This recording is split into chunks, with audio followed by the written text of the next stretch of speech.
I like to feed crows from my balcony. I give them peanuts. It used to be that crows would be fairly cooperative in getting the peanuts, but lately they've been much more territorial.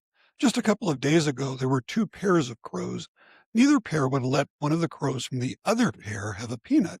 If one swooped in to get the peanut, the crows from the other pair would swoop down and say, "You can't have that, it's mine." So the peanuts just sat there.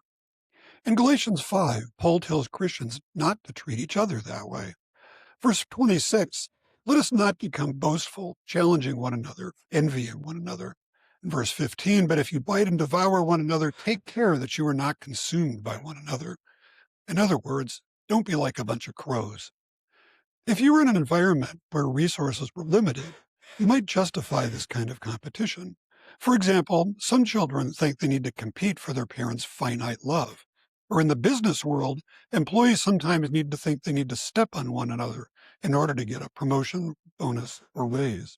In other words, they treat each other like crows. But this is not the way it is in God's family. God is infinite, and his love is infinite. And not only that, his love is freely given. It isn't earned. So there's no reason to compete. Instead, we should encourage one another, support one another.